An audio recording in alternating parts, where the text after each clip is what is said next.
Dear Diary, setelah 12 tahun diam, akhirnya aku siap untuk berbagi cerita denganmu tentang diagnosis tersulitku. Awal mula kehidupan diabetesku.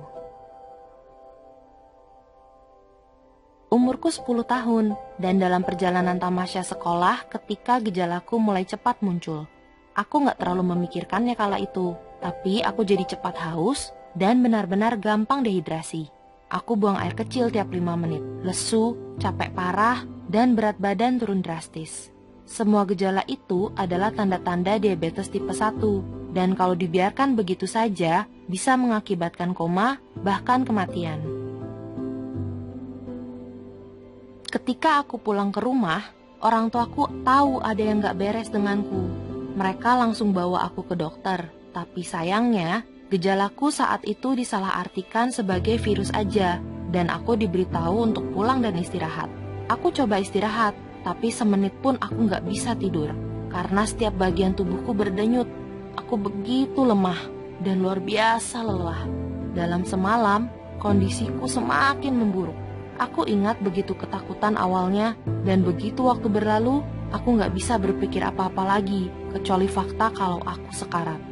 Dan memang, aku benar-benar sekarat. Beberapa jam berikutnya, aku benar-benar sakit, kehausan, dan lemah. Sebanyak apapun air yang kuminum, gak setetes pun terserap di tubuhku. Bahkan sekarang pun, aku masih bisa lihat gadis kecil yang kesakitan tersungkur di dudukan toilet, menangis berharap sakitnya hilang.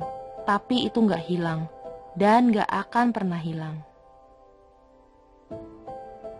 Saat itu juga mamaku panik.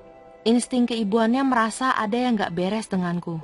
Bahwa ini pasti lebih dari sekedar virus dan aku benar-benar sakit parah. Mama berpikir itu pasti diabetes tipe 1. Tapi keluarga dan teman-teman kami meyakinkan bahwa mama salah. Bahwa kami gak mungkin sesial itu. Karena saat itu, mama juga sedang berjuang melawan kanker. Mama sendiri bergumul dengan penyakitnya sambil khawatir dan mencoba menolongku. Dengan keyakinannya, dan karena udah gak ada opsi lain, Mama minta tolong tetangga kami untuk datang ke rumah dan tes darahku, karena anak mereka juga terkena diabetes tipe 1. Aku masih bisa lihat rasa hancur dan horor di wajah Mama saat melihat hasil tes darahku. Gula darahku sangat tinggi, sampai alat pengukurnya gak bisa dibaca. Gula darah normal biasanya di angka 4-8 milimol, sedangkan hasilku lebih tinggi dari 40. Mama segera menelepon rumah sakit dan minta pertolongan. Perawat rumah sakit bilang kalau kami nggak bisa menunggu ambulans datang, kami harus segera ke rumah sakit dan aku harus tetap dalam kondisi sadar. Saat itu, aku berada di ambang antara sadar dan pingsan, dan ingatanku yang kabur hanya mengingat sedikit perjalanan mengerikan ke rumah sakit. Sampai di unit gawat darurat, Mama melompat dari mobil, memapahku, dan berlari ke pintu rumah sakit.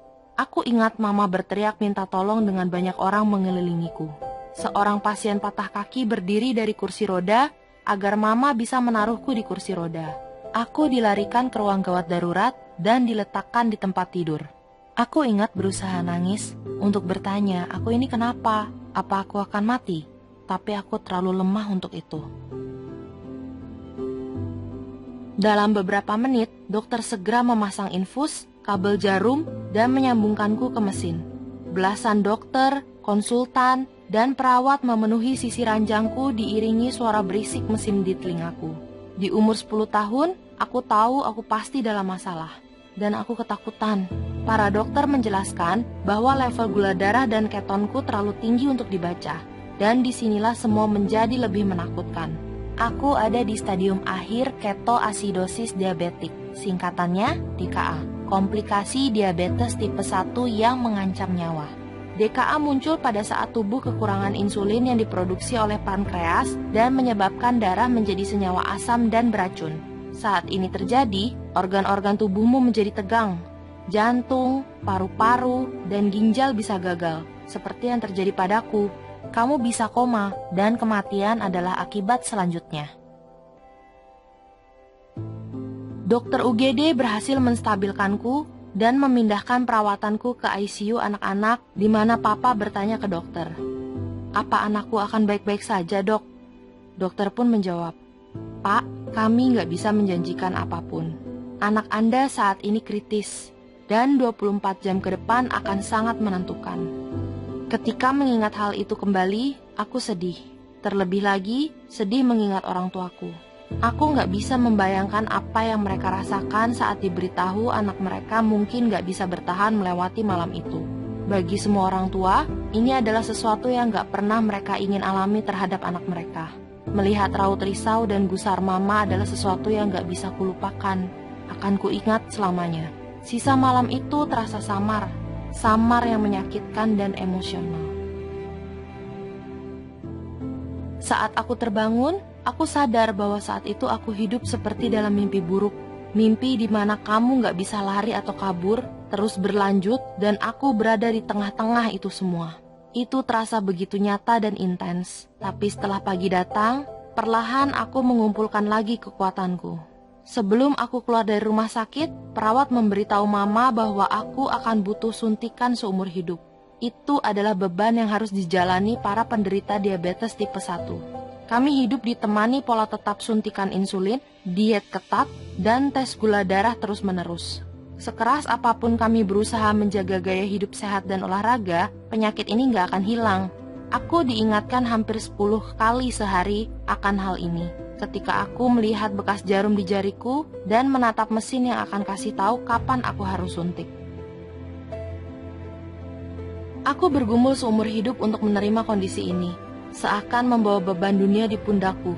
Tapi sekarang, setelah bertahun-tahun amarah, sakit, dan malu, aku belajar untuk bangga atas pencapaianku. Aku adalah seorang pejuang, dan 12 tahun ini aku merasa jauh lebih kuat. Aku masih di sini, hidup, dan walaupun aku punya kondisi yang gak akan bisa hilang, gak apa-apa. Aku baik-baik aja. Aku gak malu atau berkecil hati untuk teriak dari atap tentang kondisiku ini. Aku berani, berjiwa besar, dan tak terkalahkan. Dan kalau kamu pikir diabetes tipe 1 atau penyakit lain bisa menghentikanmu, ya Tuhan, kamu salah besar.